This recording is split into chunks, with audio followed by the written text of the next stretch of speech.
تو انگریز یہاں انٹر ہوا. کب انٹر ہوا؟ جب ہم زوال کا شکار تھے. اب آپ حیران ہوں گے، جب صرف 2 لاکھ کے ساتھ، کبھی 2 لاکھ سے زیادہ گورا اس ملک میں نہیں رہا، اور 20 کروڑ انسانوں پر حکومت کی. کس لیے کی؟ کہ وہ آپس میں لڑ کے مر رہے تھے، آپس میں لڑ کے فنا ہو رہے تھے، اور اجتماعی سوچ ختم ہو گئی تھی، اجتماعیت ختم ہو گئی تھی. تو 1757 میں سراج الدولہ کو شکست ہوئی، اور وہ اس کا حقدار تھا کہ اسے شکست ہوتی. سازش میں چھوٹا سا بہانہ ہے، سازش ہوئی، میر جعفر مل گیا، لیکن میر جعفر کا ملنا شکست کا سبب نہیں ہے، سبب نااہلی ہے.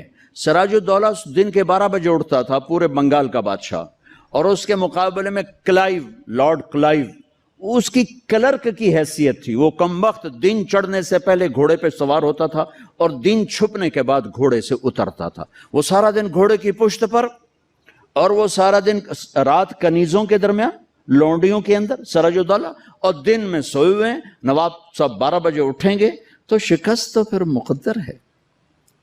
میدان ان کے ہاتھ میں ہوتا ہے جو میدان میں کھڑے ہوتے ہیں.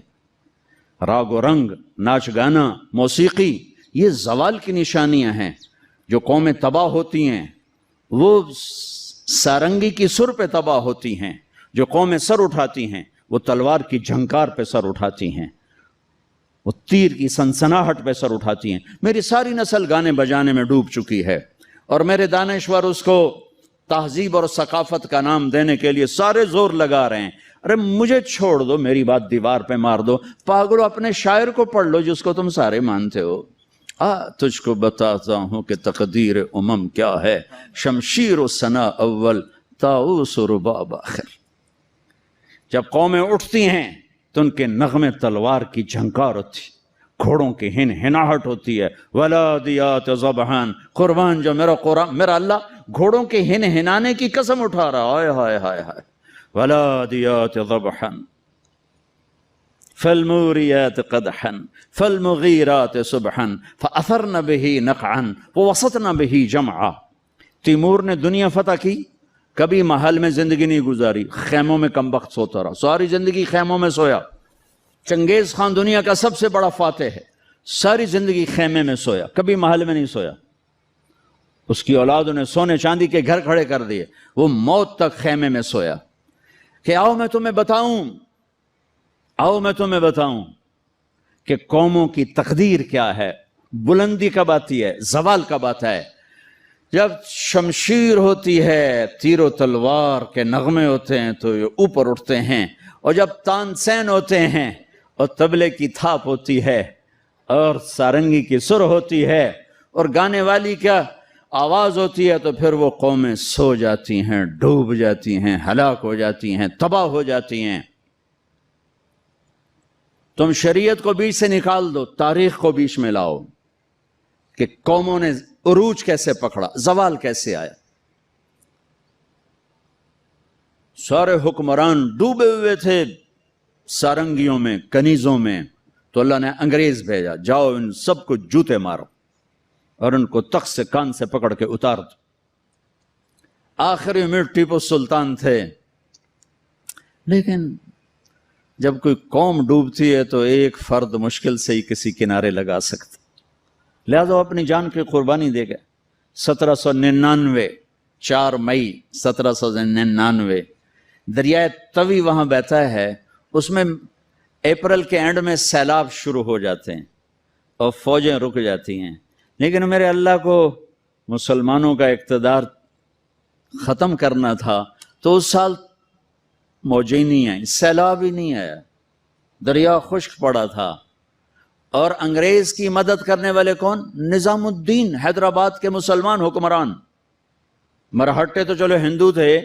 جب ضمیر سوتا ہے، جب حکومتیں کیوں چھینی؟ کہ ٹیپو جیسے شاہ سوار کے لیے، شیر نر کے لیے نظام الدین کی فوج آ رہی، مسلمان فوج آ رہی، اس کے لیے تو انہیں ڈوبنا چاہیے، انہیں مرنا چاہیے، انہیں غلامی کا طوق پہننا ہوگا. میرے رب کا نظام ہے، میرے رب کا قانون ہے کہ یہاں نا اہل کو نہیں بٹھایا جا سکتا، اہل ہی آتے ہیں تو نظام چلتا ہے۔ وہاں میر صادق جڑ گیا، ادھر میر جعفر جڑ گیا۔ این جب وہ اگر یہ نہ بھی ہوتا نا تو بھی ہو ہی جانا تھا۔ میر صادق نے کہا بھائی وہ تنخواہ لے لو، فوج انگریز نے حملہ کیا، وہ کہتا آؤ بھائی تنخواہ لے لو، سارے تنخواہ لے لو۔ وہ پتہ نہیں کیسے کرائے کے فوجی تھے، وہ تنخواہ لینے کے لیے دوڑ گئے۔ ٹیپو کھانا کھا رہے تھے، نوالا ہاتھ میں تھا کہ شور پڑا کہ جی قلعے کی دیوار ٹوٹ گئی، فوجیں داخل ہو گئیں، کھایا نے بھی چھوڑ دیا۔ شیر کی ایک دن کی زندگی گیدڑ کی 100 سال کی زندگی سے بہتر ہے۔ انہیں پتا تھا اب کوئی راستہ نہیں ہے، اپنی جان کا نذرانہ دیا تو جنرل ہیرس نے کہا آج ہندوستان ہمارا ہے۔ پھر دلی بھی آ گئے۔ شاہ عالم ثانی کے زمانے میں دہلی میں انگریز داخل ہو گئے، اور پھر بہادر شاہ ظفر جو 1857 کی جنگ آزادی، وہ ایک ایسے جیسے یہ ہمارا جلوس نہیں ہوتا، جلوس، ان جلوسوں نے کبھی کچھ کیا؟ جلوسوں سے کچھ نہیں ہوتا سوائے کہ 2-4 گڈیاں ساڑو، 2-4 سائن بورڈ بن دیو تو جاندے گراہ گیران دے بوجب لٹ لو۔ تو وہ ایک جلوس تھا، نہ کوئی نظم تھا، نہ کوئی ترتیب تھی۔ اور ظلم کا جواب ظلم نہیں ہوتا ہے۔ جب انہوں نے دلی پہ قبضہ کیا تو انگریز عورتیں تھیں وہاں، 70 انگریز عورتیں تھیں اور 30-40 بچے تھے، انہوں نے سب کو ذبح کر دیا۔ ان کے ساتھ اللہ ہوگا جو عورتوں کو ذبح کر دیں، جو بچوں کو ذبح کر دیں۔ میرا دین ظلم کی اجازت نہیں دیتا۔ حضرت علی اور یہودی آپس میں جنگ ہو رہی، خیبر قمواس کا قلعہ، ابھی بھی اس کی دیواریں کھڑی ہیں۔ میں پچھلے سال گیا تھا وہاں، اس کو دیکھا تھا جا کر، جہاں سے حضرت علی چڑھے، دروازہ توڑا سر، تو اس پر وار کرنے لگے، اس نے منہ پہ تھوک دیا، تلوار پیچھے کر لی، کہ چلو دوبارہ۔ کہنے لگے ہیں دوبارہ کیوں؟ مجھے قتل کیوں نہیں کیا؟ تو میرے اوپر چھا گیا تھا، کہ پہلے تو میں اللہ کے لیے قتل کر رہا تھا، جب تو نے میرے منہ پہ تھوکا تو مجھے غصہ آ گیا، مجھے ڈر لگا کہ تمہارا قتل میرے غصے کی وجہ سے کہیں نہ ہو، اللہ نہ ناراض ہو جائے، میں تمہیں اللہ کے لیے قتل کر رہا ہوں۔ انہوں نے کہا میاں مجھے کلمہ پڑھا دے، مجھے نہیں لڑنا۔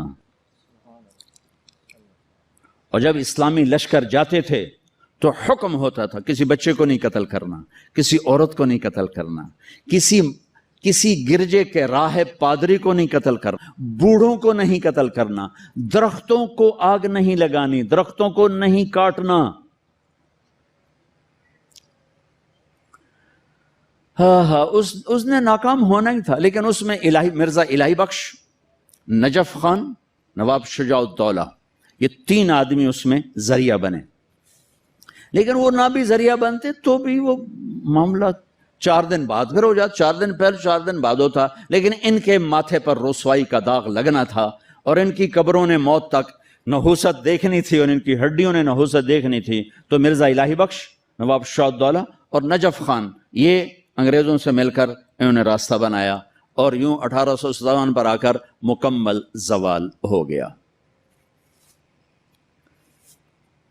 اور پنجاب میں رنجیت سنگھ آ گیا، ایک گجرانوالے کا تھا، ڈاکو سے بادشاہ بن گیا، لیکن کم وقت اتنا کامیاب حکمران نکلا کہ انگریز آنکھ نہیں اٹھا سکے جب تک رنجیت سنگھ زندہ رہا۔ ایک آنکھ ضائع ہو گئی تھی جنگ میں، ایک وزیر مسلمان تھا، اسے کہنے لگا تم لوگ کہتے ہو تمہارے قرآن میں ہر چیز کا ذکر ہے، انہ لذکر لک ولقومک، اور ایک اور آیت اس کے فیہ تبیان لکل شیء، آیت نہیں ہے، مضمون ہے، علماء کی بات۔ انہوں نے کہا جی، وہ کہنے لگا میرا نام کہاں ہے، میرا نام قرآن میں کہاں ہے؟ وہ کہنے لگا تھوڑا نام کیوں نہیں ہو سکتا قرآن؟ اسے کہ پھر توڑے علماء کیوں آندن قرآن ہر شے؟ وہ چپ ہو گیا۔ شام کو اپنی محفل میں اس نے بات کی، تو وزیر کا مراسی بیٹھا تھا، انہوں نے کہا حضور تسی مینو لے جاؤ میں جواب دے ساں دا۔ اس جگہ اتنے علماء بول نہیں سکے، تو کتوں جواب دینا، تو میں لے تا جا، تو ویکھی میں کیویں جواب دینا۔ اگلے دن وہ آ گیا، کہنے کا حضور وہ کل بات بیچ میں رہ گئی تھی، یہ بات تو ساڈا مراسی تو جواب دے گا، عالم دی لوڑ ہی کوئی نہیں۔ اس اچھا اوئے میرا نام ہے قرآن کہ جی ایک واری دساں 10 واری دساں؟ وہ کہ ایک واری دس دے مینوں سہ۔ اچھا وہ ایک آنکھ نہیں تھی، کانا تھا، کانا۔ تو اس نے کہا ساڈا قرآن 100 واریاں دا کان من الکافرین، کان من الکافرین، ایک کافر ہونا ہے تے کانا ہونا ہے تے تو ہی ہوتا ہے، اور کیڑا ہے ہو۔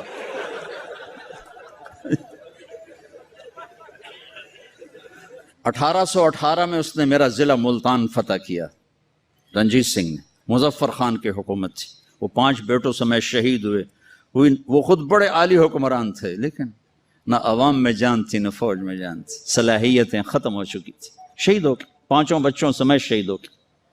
پھر اس نے، اس کمبخت نے وہاں میرے علاقے میں 3 بازار حسن قائم کیے، ایک ملتان میں بنایا طوائفوں کا اڈا، ایک کیروڑ پکا میں بنایا، اور ایک میرے تلمبے شہر میں آیا، اور وہاں اس نے کوئی 1 مہینہ قیام کیا، چونکہ بہت خوبصورت جگہ تھی، دریائے راوی اس کو ہٹ کرتا ہوا گزرتا تھا، اور کھجوروں کے باغ تھے بڑے زبردست۔